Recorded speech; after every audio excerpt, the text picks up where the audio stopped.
परमात्मने नमः. अथ त्रयोदशोऽध्याय. अध्याय 13. गीतेच्या आरंभी धृतराष्ट्राचे संजयाचे विचारले होते की धर्मक्षेत्रावर तसेच कुरुक्षेत्रावर युद्धाच्या इच्छेने एकत्र जन्मलेल्या माझ्या या पांडूच्या पुत्रांनी काय केले? ते क्षेत्र किंवा ते युद्धस्थळ कोठे आहे हे मला अर्जुन श्रीकृष्णाने सांगितले नाही. या अध्यायात श्रीकृष्णांनी स्वतःच्या प्रस्तुत क्षेत्र कोठे आहे हे सांगितले आहे. श्री भगवान उवाच. ईद शरीर कौन्तेय क्षेत्रमित्यभिधीयते एतद्यो वेत्ति स प्राहुः क्षेत्रज्ञ इति तद्विद. हे कौन्तेया, हे शरीर म्हणजेच एक क्षेत्र आहे आणि जो हे उत्तम प्रकारे जाणतो तो क्षेत्रज्ञ आहे. होय, तो या क्षेत्रात फसत नाही किंवा भ्रमला जात नाही, उलट या क्षेत्राचा तो संचालक असतो, असे तत्त्व जाणणाऱ्या महापुरुषांनी म्हटले आहे. शरीर तर एकच आहे, मग त्यांच्यामध्ये धर्मक्षेत्र व कुरुक्षेत्र ही दोन क्षेत्रे कशी असू शकतील? वास्तविक शरीराच्या अंतरंगात दोन पुरातन प्रवृत्ती वसत असतात. एक परमधर्म, परमात्म्याच्या प्रवेश देणारी पुण्यमयी प्रवृत्ती अर्थात दैवी संपदा, आणि दुसरी आसुरी संपदा. ही दूषित दृष्टिकोनाने जोडलेली असते, पण अक्षर संसारात शाश्वत असल्याचा विश्वास मनुष्याला देवविते. तेव्हा आसुरी संपदेचे प्रालब्ध वाढणे, तेव्हा ते शरीर कुरुक्षेत्र बनते, आणि जेव्हा दैवी संपदेचे बाहुल्य होते तेव्हा तो शरीराला धर्मक्षेत्र असे म्हटले जाते. शरीराच्या अंतरंगात ज्याचा चढउतार सतत सुरू असतो, तत्त्वदर्शी महापुरुषाच्या सान्निध्यात येऊन जेव्हा एखादा भक्त अनन्य भक्तीद्वारे आराधनेमध्ये प्रवृत्त होतो, तेव्हा तो दोन्ही प्रवृत्तींमध्ये निर्णायक युद्धाला सुरुवात होते आणि क्रमशः दैवी संपदेचे उत्थान व आसुरी संपदेचे शमन होत जाते. आसुरी संपदेचे शमन झाल्यावर परमात्मत्वाच्या साक्षात्काराची अवस्था येते आणि मग दर्शन होताच दैवी संपदेची आवश्यकताही समाप्त होते, तीही परमात्म्यात विलीन होते. 11व्या अध्यायात अर्जुनाने पाहिले की कौरव पक्षातील योद्ध्यानंतर पांडव पक्षातील योद्धे देखील योगेश्वरामध्ये विलीन होत होते. विलयानंतर पुरुषाचे हे स्वरूप असते, ते क्षेत्रज्ञ होय. आणि पुढे पाहावे. क्षेत्रज्ञ चापि मा विद्धि सर्वक्षेत्रेषु भारत. क्षेत्र ज्ञयोर्ज्ञान यतज्ञान मत मम. हे अर्जुना, तू सर्व क्षेत्रांमध्ये क्षेत्रज्ञानी मला समज. जो या क्षेत्राला जाणतो तो क्षेत्रज्ञ होय, असे मला जाणणारे महापुरुष म्हणतात. श्रीकृष्ण म्हणतात की मीही क्षेत्रज्ञ आहे, अर्थात श्रीकृष्णही एक योगेश्वरच आहे. ते म्हणतात क्षेत्र आणि क्षेत्रज्ञ अर्थात विकारांसह प्रवृत्त आणि पुरुष यांच्या यथार्थ जाणणे यालाच ज्ञान म्हणतात, असे माझे मत आहे. म्हणजेच साक्षात्कारासह या तत्त्वात जाणणे हेच ज्ञान होते. शुल्क वादविवाद म्हणजे ज्ञान नव्हे. तक्षेत्र उच्च यादृक्च यद्विकारी यतच्छ मत सचयो यत्पभावच्च तत्समासेन मे शृणु. हे क्षेत्र जसे आणि या विकारांचे युक्त आहे, तसेच या कारणांमुळे जे निर्माण झाले आहे व तो क्षेत्रज्ञ जो कोणी आहे व या प्रभावाचा आहे, ते सर्व माझ्याकडून संक्षेपाने ऐक. अर्थात हे क्षेत्र विकारांची युक्ती आहे, कारण या कारणाने ते निर्माण झाले आहे. पण क्षेत्रज्ञ माझ्या प्रभावशाली आहे हे मीच म्हणतो असे नाही, तर ऋषीही म्हणतात. ऋषीभिः बहुधा गीत छन्दोभिर्विविधते पृथक् ब्रह्मासु सूत्रपदैश्चैव हेतुमद्विर्निश्चिते. हे क्षेत्र व क्षेत्रज्ञानाचे तत्त्व ऋषींनी पुष्कळ प्रकारांनी सांगितले आहे. तसेच नाना प्रकारच्या वेदमंत्रांनी विभागपूर्वक सांगितले आहे. विशेष रूपाने निश्चित केलेल्या ब्रह्मसूत्रातील पदांद्वारेही सांगितले गेले आहे. म्हणजे वेद, महर्षी, ब्रह्मसूत्र. मी एकच गोष्ट सांगत आहो. सर्वांना जे सांगितले तेच येथे श्रीकृष्णांनी सांगितले. मग हे शरीरक्षेत्र डोळ्यांना जेवढे दिसते तेवढेच आहे. महाभूतान्यहंकारो बुद्धिर्व्यक्तमेव च इंद्रियाणि दशैक च पंच चंद्रियगोचरा. अर्जुना, पंचमहाभूते पृथ्वी, आप, तेज, वायू व आकाश, अहंकार, बुद्धी आणि चित्त. या श्लोकामध्ये चित्त असा उल्लेख न करता त्यास अव्यक्त परा प्रकृती असे संबोधले आहे. वरील 8ही अष्टधा मूळ प्रवृत्ती आहे. थोडक्यात मूळ प्रकृतीवर प्रकाश टाकला आहे, जिच्यावर पराकृतीवर अंतर्भूत आहे. तसेही 10 इंद्रिय डोळे, नाक, कान, त्वचा, जिव्हा, रचना, हातपाय, उपस्थ, गुद, एक मन, 5 इंद्रियांचे विषय रूप, रस, गंध, शब्द आणि स्पर्श, तसेच इच्छा, द्वेष, सुख, दुःख, संगाचेतना, धृती, ऐतक्षेत्र समासेन सविकारमुदाहृतम्. इच्छा, द्वेष, सुख, दुःख आणि सर्वांचा समूह, स्थूल देहाचा पिंड, चेतना आणि धैर्य या प्रकारे हे क्षेत्र विकारांसह संक्षेपाने सांगितले आहे. सारांश, हे क्षेत्राचे स्वरूप आहे. या क्षेत्रात पेरलेले चांगले वाईट बीज संस्काराच्या रूपाने उगवते. शरीरच क्षेत्र आहे. शरीराचा कोणत्याही वस्तूचे मिश्रण नाही, तर 5 तत्त्वे, 10 इंद्रिये, 1 मन असे हे वर सांगितले आहे. या वस्तूंचे मिश्रण शरीरात भरलेले आहे. या सर्वांचा समूह म्हणजे पिंड शरीर होय. जोपर्यंत हे विकार राहतील तोपर्यंत पिंड राहणारच, कारण हे विकारांनी बनलेले आहे. आता या क्षेत्राद्वारे स्वरूप पहा, जो या क्षेत्रातील अलिप्त आहे.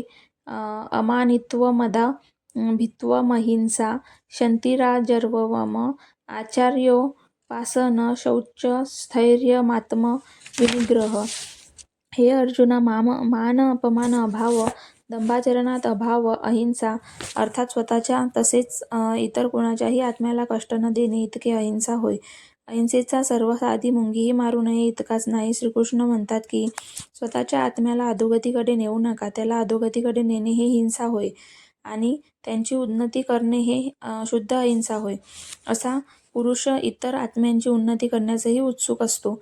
अहिंसेची सुरुवात कुणालाही त्रास किंवा दुःख देऊ नये इथपासून होते. अहिंसेचाच तो एक भाग आहे.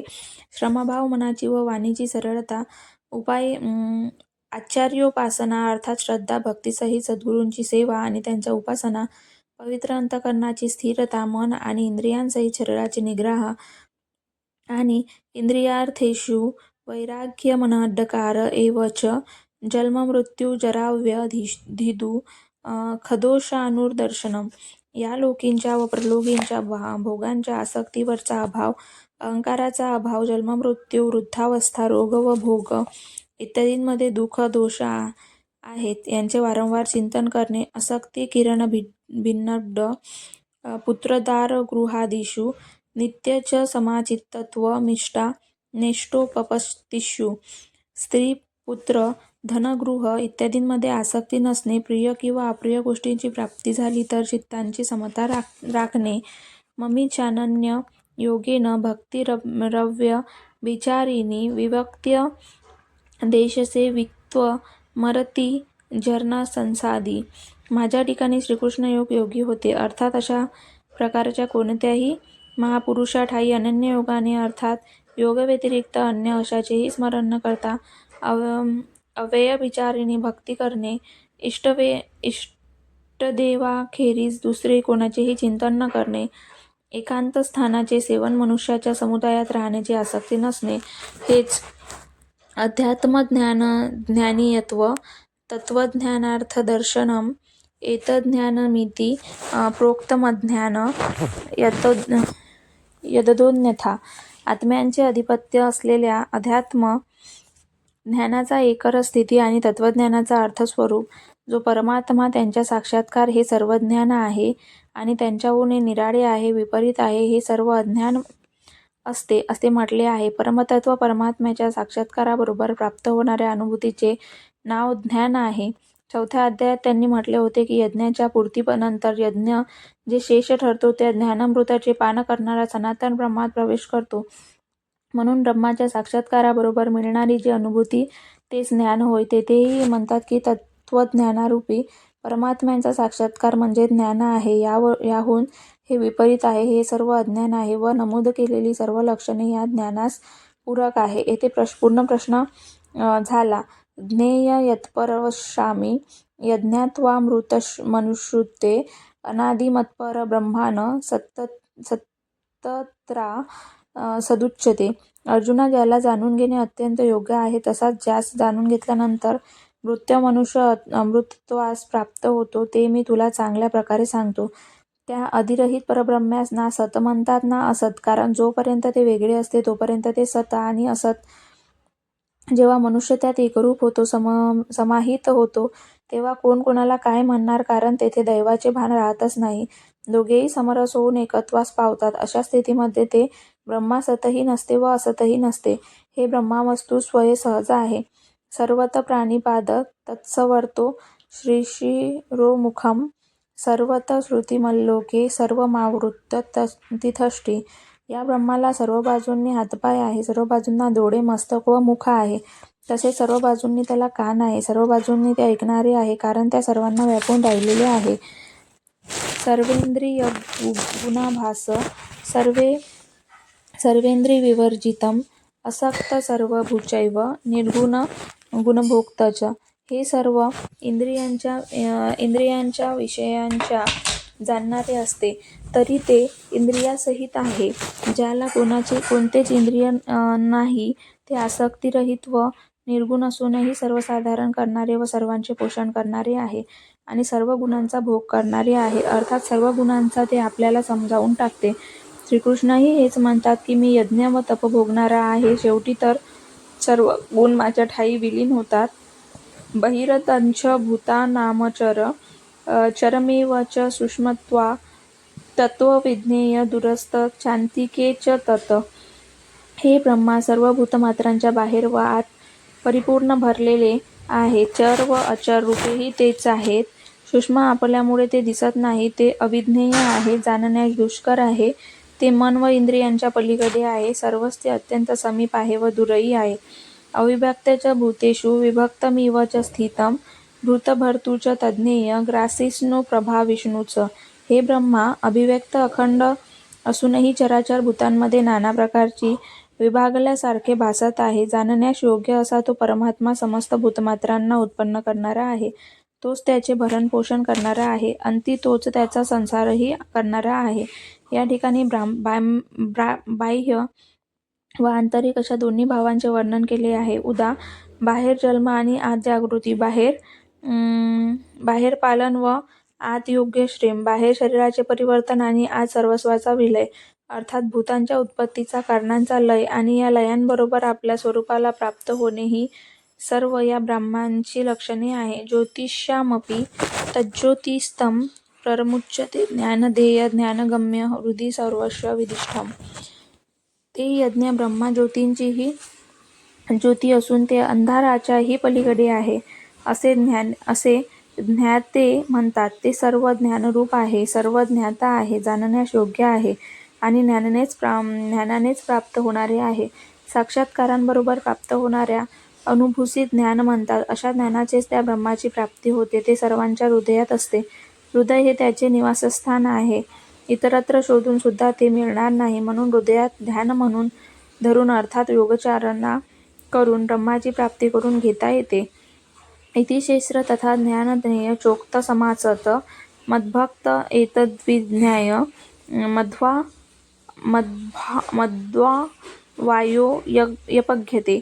हे अर्जुना, याप्रमाणे शेस्त्रज्ञान आणि जाणण्यास योग्य अशा परमात्म्याचे स्वरूप म्हणजेच ध्येय हे संक्षेपाने सांगितले आहे. हे सर्व जाणून माझा भक्त माझ्या स्वरूपाला प्राप्त होतो. आतापर्यंत योगेश्वर श्रीकृष्णांनी ज्याला शेस्त्र म्हटले होते, आता ते प्रकृती आणि त्याला शेस्त्रज्ञ म्हटले होते, त्याला आता हे पुरुष या शब्दांनी सूचित करत आहेत. प्रकृती पुरुषचैव विध्यनादि अभावपि विकाराच्छ गुणाच्छैव विद्धि प्रकृती समभाव. प्रकृती व पुरुषा दोहोंना तू अनादि असे जाण आणि या सर्व विकार त्रिगुणमयी प्रकृतीपासून उत्पन्न झाले आहे असे जाण. कार्यकरणकृतत्वे हेतू प्रकृतीच्च ते पुरुष सुखदुःखांना भोक्तृत्वे हेतुरुच्यते. कार्य व कारण साधन ज्याच्याद्वारे कार्य केले जाते, शुभ व न घडण्यासाठी विवेक वैराग्य इत्यादी कारण करणे, हे अशुभ कार्याचे काम क्रोध इत्यादी कारण असते. त्यांना उत्पन्न करणाऱ्या प्रकृती कारण म्हटले जाते आणि पुरुष या सुखदुःखाच्या भोगाला कारण असतो. प्रश्न असा निर्माण होतो की तो नेहमी भोगताच राहतो व त्यातून तो कधी मुक्तही होतो. जर प्रकृती व पुरुष दोन्ही अनादि आहे तर कोणी त्यातून सुटणार असे? यावर श्रीकृष्ण म्हणतात, पुरुष प्रकृतिस्थो हि भटकते प्रकृती जागनुनान कारण गुणसदोषा सद्संज्ञो निर्जन्मसु. प्रकृतीच्या ठिकाणी स्थित असणारा पुरुष प्रकृतीपासून उत्पन्न झालेल्या गुणांचा कार्यरूप पदार्थांचा भोक्ता असतो. गुणांशी झालेला संयोगच या जीवात्म्याला चांगल्या तसेच वाईट योनीत जन्म मिळण्यास कारण असतो. हे कारण अर्थात प्रकृतीच्या गुणांशी झालेले संयोग समाप्त झाल्यावरच जीवात्म्याला जन्म मृत्यूपासून मुक्ती ठरवते. पुढे प्रकृतींमध्ये स्थित असणाऱ्या पुरुषावर प्रकाश टाकला आहे. म्हणजेच तो कशा प्रकारे कृतीमध्ये स्थित असतो ते सांगितले आहे. उपदृष्टानुमक्ता भक्ता भोक्ता महेश्वर परमामेंतुचायुक्तो देहेस्मी पुरुष पर. हा पुरुष उपदृष्ट असतो, हृदयाच्या अत्यंत समीप असतो. हातपाय मन जितके जवळ असतात त्यापेक्षाही अधिक समीप हा पुरुष दृष्टांच्या स्वरूपात प्रकृतीमध्ये स्थित असतो. त्यांच्या प्रकाशात त्यांच्या साक्षीने चांगले कर्म करा, अगर वाईट कर्म करा, त्यांच्याशी त्याला काही प्रयोजन नसते. तो फक्त या गुणांना साक्षी म्हणून उभा असतो. परंतु जर साधकाने योग्य क्रमाने साधना करून स्वतःचा विकास करून घेतला व त्यांच्यापुढे वाढला तर मात्र दृष्ट्या पुरुषाचाही क्रम बदलतो व तो अनुभूती घ्यायला लागतो. यातनाद्वारे आपली समीप गेल्यावर तोच पुरुष भरता बनून भरण पोषण करू लागतो, त्यामध्ये आपल्या उदरनिर्वाहाचीही व्यवस्था करून देतो. साधना आणखी सूक्ष्म झाल्यावर तोच भोक्ता बनतो. भोक्तार यज्ञ तप जसे ते काही घडते सर्व का पुरुष ग्रहण करतो आणि जेव्हा तो ग्रहण करतो त्यानंतर महान ईश्वराच्या रूपात तो परिणत होतो. तो प्रकृतीला स्वामी बनतो. परंतु अजून काही प्रमाणात प्रकृती जीवित आहे म्हणून तर सर्व स्वामी आहे, तिला स्वामी आहे. यापेक्षाही उन्नत अवस्थेमध्ये परमात्मे तिच्या युक्तो जेव्हा परमशी तद्रूप होतो तेव्हा त्याला परमात्मा असे म्हटले जाते.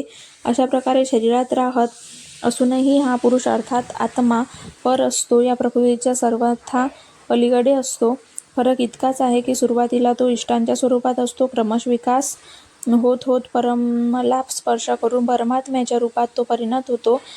एव वेत्ती पुरुष प्रकृतीच्या गुणैसह समर्था वर्तमानोपि नम भूयो विजायते. जो या प्रकारे पुरुषाला व गुणासह प्रकृतीच्या साक्षात्कारासह जाणतो तो सर्व कर्म करीत असला तरी पुन्हा कधीही जन्म पावत नाही, म्हणजेच ज्याला पुनर्जन्म होत नाही, हीच मुक्ती आहे.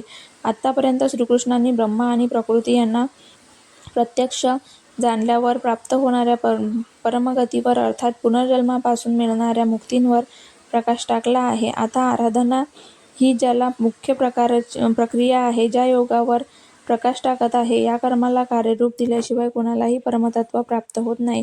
ज्ञानेनात्मनि पश्यति केचिदात्म्यात्मना अन्ये साडखेन योगेन कर्मयोगेन चापरे. हे अर्जुना, आत्मानम त्या परमेश्वराला काही लोक आत्मना आपल्या आत्मचिंतनाचे धारण्याचे द्वार आत्मनी आपल्या हृदयदेशात बघतात. कित्येक जण सांख्ययोगाच्या द्वारा अर्थात आपले सांख्यिक ओळखून त्याच्या कर्मात प्रवृत्त होतात आणि अन्य लोक त्याला निष्काम कर्मयोगाच्या द्वारे पाहतात. समर्पणासह त्याचे नियम कर्मात प्रवृत्त होतात.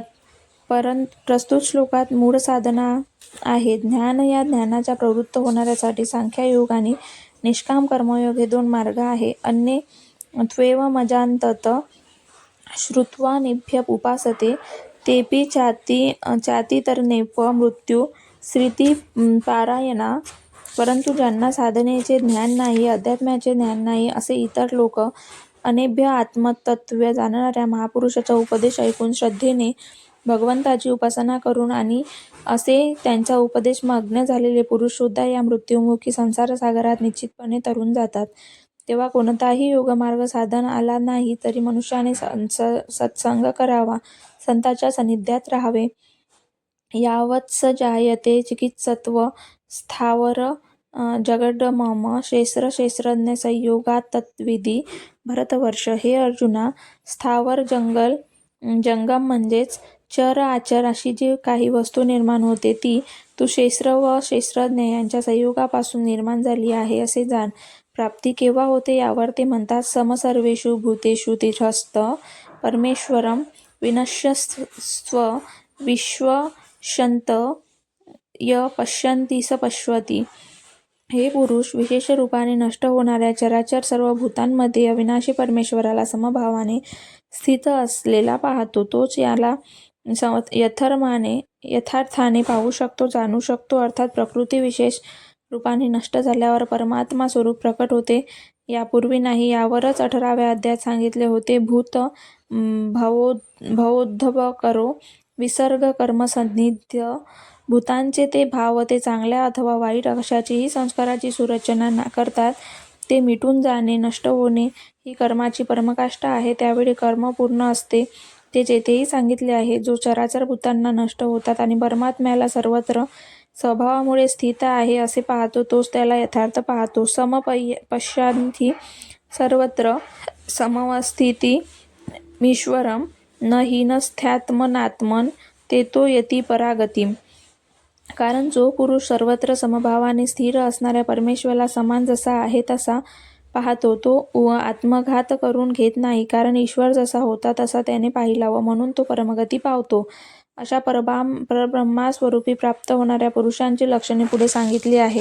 प्रकृतैव च कर्माणि क्रियमाणानि सर्वश य पश्यन्ति तथात्मा कर्तार स पश्यन्ति. जो मनुष्य सर्व कर्म सर्व प्रकारांची प्रकृतीकडूनच केली जातात सर्व पाहतो, अर्थात जोपर्यंत प्रकृती आहे तोपर्यंत कर्म करतात असतात असे पाहतो व आत्मा अकर्ता आहे असे पाहतो, तोच यथार्थ जाणतो, ओळखतो. यदा भूतपृथग्भावमेकस्थमनुपश्यन्ति तत एव च विस्तार ब्रह्मा समज्ञते तदा. जेव्हा विवेकी पुरुष भूतांचे निरनिराळे भाव एका परमात्म्यामध्ये प्रवाही स्थित असलेले पाहतो, तसेच या परमात्म्यापासून सर्व भूतांचा विस्तार झाला आहे असे बघतो, तेव्हा याला ब्रह्माची प्राप्ती होते. ज्या क्षणी अशी व्यवस्था प्राप्त होते त्या क्षणी तो ब्रह्माला प्राप्त होतो. तो लक्षणही स्थितप्रज्ञ महापुरुषांचेच आहे. अनादित्वात् परमात्म्यव्ययं शरीरस्थोऽपि कौन्तेय न करोति न लिप्यते. कौन्तेय अनादि व निर्गुण असल्याने या विनाशी परमात्म्याला शरीरात स्थित असला तरी वास्तवात तो काहीही करीत नाही, तो लिप्तही होत नाही, तो सर्व कर्मापासून अलिप्त असतो. अशा प्रकारे यथा सर्वागता सौक्षा दाकांश नोपलिप्यते सर्वत्रावस्थितो देहे तथात्मा नोपलिप्यते. या प्रकारे सर्वत्र व्यापून असणारे आकाश सूक्ष्म असल्यामुळे कोणत्याही वस्तूंशी लिप्त होत नाही. त्याप्रमाणे आत्मा या देहात सर्वत्र राहत असूनही गुणातीत असल्यामुळे देहांच्या गुणांशी तो लिप्त होत नाही. पुढे म्हणतात, यथा प्रकाशयतेक कृत्स्नलोकमिम रवी क्षेत्रक्षेत्री तथा कृत्स्न प्रकाशयति भारत. अर्जुना, ज्याप्रमाणे एकच सूर्य अखिल ब्रह्मांडाचा प्रकाशित करतो त्याप्रमाणे हा एकच आत्मा सर्वत्र क्षेत्राला प्रकाशित करतो. शेवटी म्हणतात, निर्णय देतात, क्षेत्रज्ञयोरेवन्यतर ज्ञानचक्षुषा भूतप्रकृतिमोक्ष च विदुर्यति परम्. अशा प्रकारे जे क्षेत्र व क्षेत्रज्ञ यांमधील भेद आणि विकारांसहित प्रकृतीच्या बंधनातून सुटण्याचा उपाय ज्ञानरूपी नेत्राद्वारे जाणतात ते महात्मे परमात्म्याला प्राप्त होऊन, अर्थात क्षेत्रज्ञ याला पाहणारे नेत्र म्हणजेच ज्ञान होय व ज्ञान म्हणजेच साक्षात्कार होय. निष्कर्ष: गीतेच्या प्रारंभी धर्मक्षेत्र व कुरुक्षेत्राचे नाव घेतले गेले होते, परंतु ते क्षेत्र खरोखर कुठे आहे ते अद्यापर्यंत सांगितलेले नव्हते. येथे स्वयंशास्त्रकारांनी ते स्पष्ट केले आहे की कौन्तेय, हे शरीर म्हणजेच एक क्षेत्र आहे व जो त्याला जाणतो तो क्षेत्रज्ञ आहे. तो यामध्ये लिप्त झालेला नसून निर्लिप्त असतो. तो या क्षेत्रांचा संचालक असतो. अर्जुना, सर्व क्षेत्रांमध्ये मीही क्षेत्रज्ञ आहे. अन्य महापुरुषांबरोबर त्यांनी स्वतःची तुलना केली. यावरून ते स्पष्ट होते की श्रीकृष्ण देखील एक योगी होते, कारण जो क्षेत्राला जाणतो तो क्षेत्रज्ञ असतो असे महापुरुषांनीच सांगितले आहे. मीही क्षेत्रज्ञ आहे, अर्थात मी देखील इतर महापुरुषांप्रमाणेच आहे. त्यानंतर त्यांनी हे क्षेत्र ज्या विकारांनी युक्त आहे व क्षेत्रज्ञ ज्या प्रभावाचा आहे त्यावर प्रकाश टाकला आहे. ते म्हणतात की या क्षेत्रांविषयी मीच असे म्हणतो असे नाही, तर महर्षींनी देखील असेच म्हटले आहे. वेदांतील छंदामध्ये देखील त्याला पृथक करून दाखवले आहे. ब्रह्मसूत्रातही हे सांगितले आहे. मग शरीर जे क्षेत्र आहे जेवढे डोळ्यांना दिसते तेवढेच आहे का? त्यांचे स्पष्टीकरण करताना श्रीकृष्ण म्हणतात, अष्टधा मूढ प्रकृती, अव्यक्त प्रकृती, 10 इंद्रिये आणि मन इंद्रियांचे 5 विषय, आशा, तृष्णा आणि वासना या सर्व विकारांच्या सामूहिक मिश्रणाने हे शरीर बनलेले आहे. जोपर्यंत हे विकार राहतील तोपर्यंत कोणत्या ना कोणत्या रूपात हे शरीर राहतीलच. हेच क्षेत्र आहेत ज्यात पेरलेले चांगले वाईट बी संस्काराच्या रूपाने उगवत असते. जो त्यांच्या पलीकडे जातो हे क्षेत्रज्ञ आहे. क्षेत्रज्ञान स्वरूप सांगताना त्यांनी ईश्वरीय गुणधर्मावर प्रकाश टाकला आहे आणि सांगितले आहे की क्षेत्रज्ञ हे क्षेत्राचा प्रकाश आहे. त्यांनी सांगितले की साधनेच्या पूर्तिकालामध्ये परमतत्व परमात्म्याचे प्रत्यक्ष दर्शन होणे हेच ज्ञान होय. ज्ञान म्हणजे साक्षात्कार. परात्पर ब्रह्मा ही जाणण्यास योग्य अशी वस्तू आहे, जे सत नाही, असतही नाही. ते या दोन्हीच्या पलीकडे आहे, ज्याला जाणण्यासाठी लोक हृदयात ध्यान करतात, बाहेर मूर्ती ठेवून त्या मूर्तीची ध्यान करीत नाही. अनेक लोक सांख्य माध्यमातून ध्यान करतात, तर कोणी निष्काम कर्मयोगाने म्हणजे समर्पणासह निर्धारहित कर्म करून ज्याला प्राप्त करून घेतात. त्या लोकांच्या योगसाधनेचे, आत्मज्ञानाचे, अध्यात्माचे ज्ञान नसते. ते लोक तवस्थित महापुरुषांकडून त्यांच्याविषयी श्रवण करून त्यानुसार आचरण करतात व परब्रह्माची प्राप्ती करून घेतात. तेव्हा काही जरी समजले नाही तरी आत्मतत्व जाणणाऱ्या महापुरुषांच्या सहवासात राहणे आवश्यक नाही. स्थितप्रज्ञ महापुरुषांची लक्षणे सांगताना श्रीकृष्णांनी सांगितले आहे की ज्याप्रमाणे आकाशात सर्व सारखे पसरले असूनही निर्लेप असते, सूर्य सर्वत्र प्रकाश करूनही निर्लेप असतो, तद्वत ईश्वराला सर्वत्र समान पाहण्याची क्षमता असणारा स्थितप्रज्ञ महापुरुष शस्त्रापासून, प्रकृतीपासून अलिप्त असतो. शेवटी त्याला निर्णय देत सांगितले आहे की शस्त्र आणि शस्त्रज्ञांना जाणणे ज्ञानरूपी नेत्रांद्वारेच शक्य आहे. ज्ञान म्हणजे मागे सांगितल्याप्रमाणे परमात्म्याचा प्रत्यक्ष दर्शनाबरोबर प्राप्त होणारी अनुभूती होय. शास्त्रांची नुसती पुन्हा पुन्हा उजळणी करणे म्हणजे ज्ञान नाही, परंतु अध्ययन करून तसेच महापुरुषांकडून ते कर्म जाणून घेऊन या कर्ममार्गावर चालत मनांसह इंद्रियांचा निरोध करणे आणि या निरोधात च्या विलयास काळी परमात्म्याला पाहताच जी अनुभूती होते ते अनुभूती म्हणजे ज्ञान होय. येथे क्रिया आवश्यक आहे. या अध्यायात जरी शस्त्रज्ञाने विस्ताराने वर्णन केले असले तरी शस्त्रांचे स्वरूपही व्यापक आहे. शरीर म्हणजे हे डोळ्यांना दिसते तेवढेच आहे का? शरीराचा संबंध कुठपर्यंत आहे? तर संपूर्ण ब्रह्मांड मूळ प्रकृतीत विस्तार आहे. अनंत अंतरिक्षापर्यंत आपल्या शरीराचा विस्तार आहे. त्यामुळे तर आपले जीवन ऊर्जस्वी आहे. त्यांच्याशिवाय आपण जगू शकत नाही. हे भूमंडळ, विश्व, देश, प्रदेश आणि आपले दिसणारे शरीर हे या प्रकृतीच्या एका तुकड्यानेवढेही नाही. या प्रकारे या अध्यायात शस्त्र व शस्त्रज्ञ विस्ताराने वर्णन केले. म्हणून ओम तत्सदिति श्रीमद्भगवद्गीतासु उपनिषत्सु ब्रह्मविद्याया योगशास्त्रे श्रीकृष्णार्जुनसंवादे शस्त्र-शस्त्रज्ञ विभागयोगो नाम त्रयोदशोऽध्याय. याप्रमाणे श्रीमद्भगवद्गीतारूपी उपनिषदातील ब्रह्मविद्यापर्यंत योगशास्त्रातील श्रीकृष्ण आणि अर्जुन यांच्या संवादातील शस्त्र-शस्त्रज्ञ योग नावाचा 13वा अध्याय समाप्त झाला. इति श्रीमत्परमहंस परमानंदस्य शिष्य स्वामी अडगडानंदाकृते श्रीमद्भगवद्गीताया यथार्थगीता भाष्ये शस्त्र-शस्त्रज्ञ विभागयोगो नाम त्रयोदशोऽध्याय. अशा प्रकारे श्रीमत्परमहंस परमानंदजीचे शिष्य स्वामी अडगडानंदकृत श्रीमद्भगवद्गीतेवरील भाष्य, यथार्थगीता यांमधील शस्त्र-शस्त्रज्ञ योग नावाचा 13वा अध्याय समाप्त झाला. हरिओम तत्सत.